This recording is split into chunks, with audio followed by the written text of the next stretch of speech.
Il est nécessaire, au moment d'installer le plugin, d'obtenir la licence correspondante. À cet effet, cette fenêtre affiche le code UID qu'il faudra envoyer à SGSE pour générer la licence. Pour ce faire, on peut copier ce code dans le presse-papier et l'envoyer à SGSE par courrier électronique. SGSE retournera un fichier licence.lic qu'il faudra alors placer dans le répertoire d'installation du plugin. Par défaut, le répertoire se trouve à l'adresse c:/programfiles/milestone/mip plugins/spcmonitor. Lorsqu'on met dans le répertoire du plugin le fichier licence.lic avec une licence valable, l'interface du Management Client indique que le plugin a été correctement autorisé sous licence et montre les informations de la licence et le nombre de panneaux sous licence et précise si la licence est une version de démonstration temporaire ou non. Pour enregistrer un panneau, allez à la rubrique Panneau SPC. Cliquez avec le bouton droit de la souris sur Ajouter nouveau et donnez un nom au panneau pour l'identifier dans le système. Il faudra indiquer le port TCP dans lequel le plugin écoutera la connexion entrante du panneau. Définir la clé de cryptage de 64 caractères hexadécimaux. Entrer un utilisateur avec des autorisations dans le panneau pour pouvoir accéder. Importer la configuration et interagir avec elle. Et enfin, indiquer au plugin le nombre de claviers d'extension qui auront été installés sur le Xbus.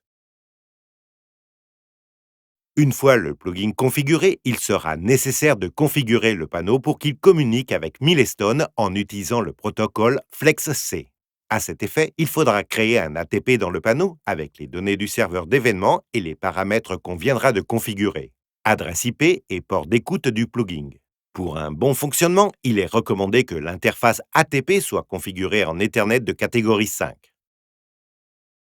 Le plugin génère automatiquement les partitions, les zones, les sorties, les expandeurs et les claviers dans Milestone dès que les informations nécessaires sont disponibles. Enfin, il faudra entrer la clé de cryptage fixe que l'on aura configurée dans le plugin. Les éléments qui sont créés peuvent être définis comme la source des événements d'intrusion provenant du panneau et permettront de représenter les éléments d'intrusion sur une carte.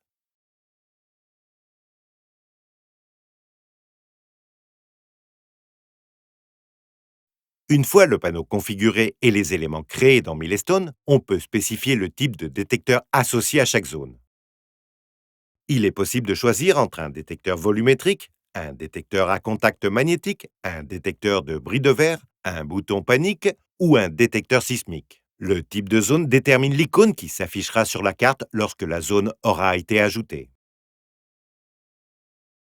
Comme on peut le voir, le plan affiche les zones avec l'icône en fonction du type de zone sélectionnée. Volumétrique, contact magnétique, bris de glace, bouton panique ou détecteur sismique.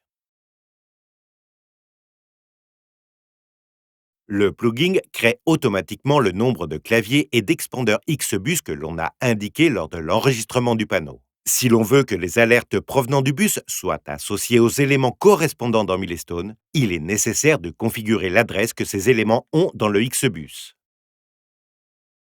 Le plugin ajoute une série d'événements liés à l'intrusion à la propre batterie d'événements de Milestone. Ces événements peuvent servir à déclencher des règles afin de définir des alarmes. Lorsqu'on crée une règle en sélectionnant l'événement déclencheur, un nouveau groupe d'événements SPC Monitor lié au panneau d'intrusion apparaît. On disposera ici des événements Milestone que le plugin sera capable de générer et qui correspondront aux notifications du panneau. Il s'agit, en plus des alarmes d'intrusion dans les zones, des alarmes techniques du panneau signalant par exemple une défaillance de la communication, une défaillance du bus, une défaillance de l'alimentation ou de la batterie. Avec le signal d'alarme dans une zone, il est par exemple possible d'appliquer un pré-réglage à une caméra PTZ. De cette façon, les événements d'intrusion seront entièrement intégrés dans la logique des événements de Milestone.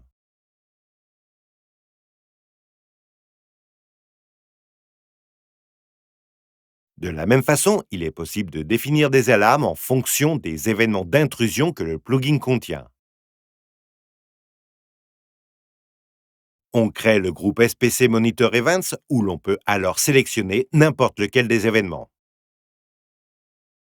Pour l'événement d'alarme de zone, par exemple, il est possible d'indiquer que lorsque cet événement se produira dans n'importe quelle zone du panneau, une alarme sera déclenchée dans Milestone. De cette manière simple, on disposera des alarmes d'intrusion des panneaux SPC dans Milestone. On peut aussi définir une alarme dans Milestone en fonction d'une alerte technique du panneau. On pourrait par exemple créer une alarme dans Milestone sur réception du message de défaillance de batterie de n'importe quel panneau.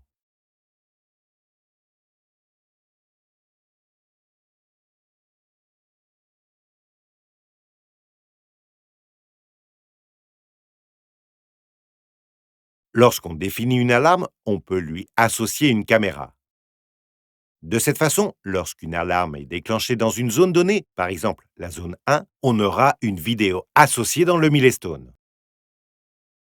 Dans la partie caméra associée, il faut sélectionner la caméra associée à la zone,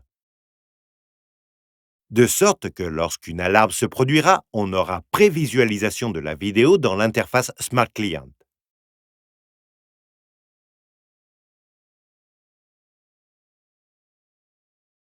Le plugin comprend une série d'actions qui permettent d'interagir avec le panneau à travers les règles définies dans Milestone. Lorsqu'on crée une règle, on peut définir n'importe quel événement de Milestone comme un événement déclencheur de cette règle.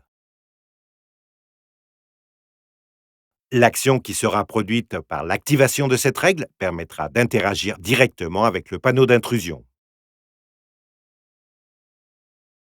On peut voir ici comment le plugin ajoute de nouvelles actions que l'on peut exécuter automatiquement lorsqu'un événement se produit dans Milestone.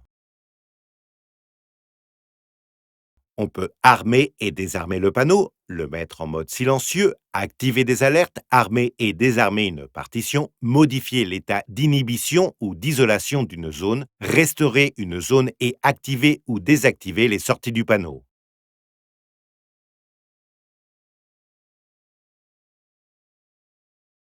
Dans cet exemple, lorsque l'événement manuel Demo Event se produit, la sortie 2 de l'expander 1 du panneau d'intrusion sera activée.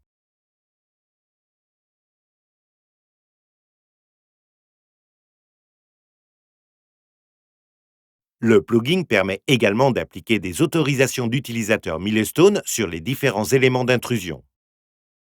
Suivant les missions ou les rôles des utilisateurs, on peut définir les autorisations dont disposera chaque groupe d'utilisateurs sur les différents éléments d'intrusion configurés dans le système.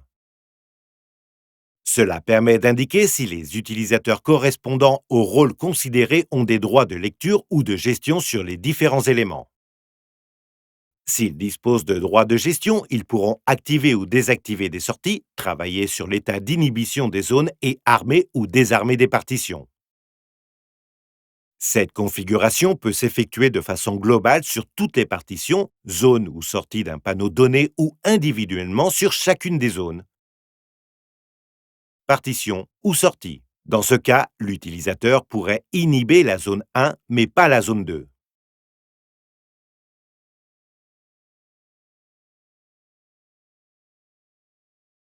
Dans le Smart Client, il est possible de placer sur une carte les différents éléments du panneau d'intrusion ainsi que le panneau lui-même. Une fois ces positionnements effectués, on peut interagir avec eux via le bouton droit de la souris, armer et désarmer les partitions, annuler ou rétablir les zones et activer ou désactiver les sorties.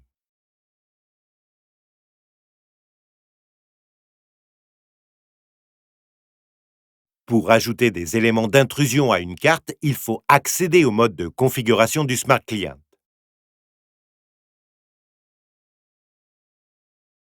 Le menu des plugins affichera les éléments qui auront été créés dans la configuration.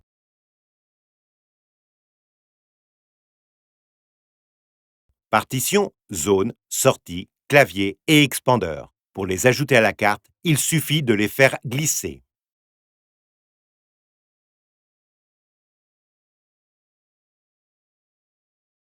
Les icônes figurant sur la carte indiquent l'état des différents éléments. Le vert indique un état de repos. Si l'on interagit par exemple avec la partition 2, un clic droit dessus permet de l'armer. Lorsque la partition est armée, l'icône devient orange. De la même manière, il est possible de désarmer la partition. Les sorties présentent un contact ouvert lorsqu'elles sont dans un état inactif et lorsqu'elles sont activées, l'icône se ferme. Les icônes de zone indiquent le type de capteur configuré dans le management client. Ces icônes peuvent représenter différents détecteurs. Volumétrique à contact magnétique, bris de glace, bouton panique et détecteur sismique. Comme pour les partitions, le vert indique un état de repos. Si la zone change d'état et passe en état d'alarme, l'icône devient rouge. Les autres états sont indiqués par des couleurs différentes. Le bleu signifie que la zone est annulée. L'orange signifie que la zone est armée et sans alarme. Le magenta implique une altération et le jaune d'autres problèmes. Si l'on a défini une alarme dans Milestone sur une zone donnée, lorsqu'une alarme se produira, en plus du changement d'icône, elle apparaîtra dans la liste des alarmes de Milestone et le cercle rouge clignotant caractéristique apparaîtra également autour de l'élément. On peut voir ici comment l'alarme définie apparaît. L'icône montre l'état de la zone et le cercle indique qu'il y a une alarme sur cet élément dans Milestone. Lorsqu'on ferme l'alarme de Milestone, le cercle disparaît et lorsqu'on rétablit la zone, l'icône revient à son état de repos.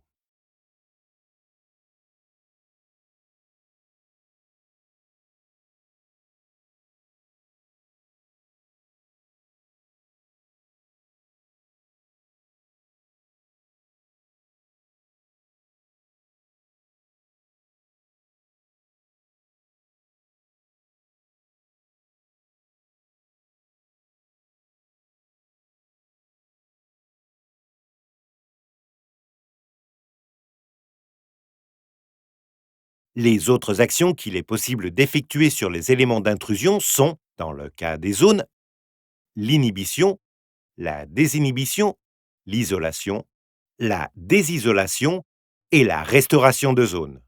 Lorsqu'une zone est isolée ou inhibée, l'icône devient bleue.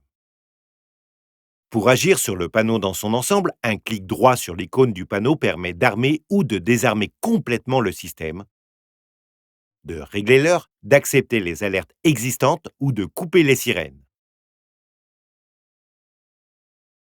En plus de surveiller les événements d'intrusion et d'interagir avec le panneau, le plugin d'intégration des panneaux SPC dans Milestone, développé par SGSE, permet de surveiller l'état des différents éléments sur le bus à travers la surveillance des expandeurs et des claviers. Lors de la configuration d'un panneau dans le plugin, on indiquera le nombre de claviers et d'expandeurs présents sur le bus et le plugin les créera automatiquement.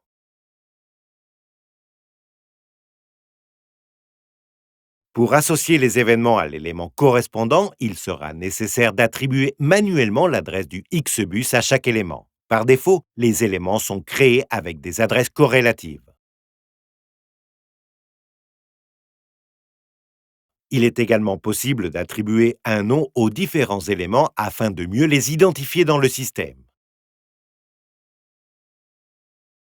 On peut aussi afficher ces éléments sur les cartes du Smart Client et ainsi déterminer rapidement si une alarme s'est produite dans l'un de ces éléments.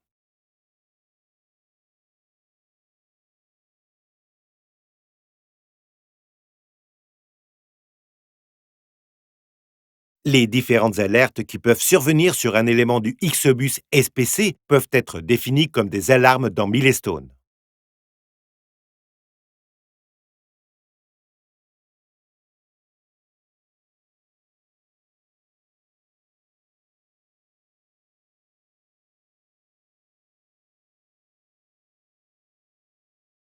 Les alertes que le panneau peut envoyer sont, entre autres, les suivantes: échec de la communication, altération, panne d'alimentation et panne de batterie.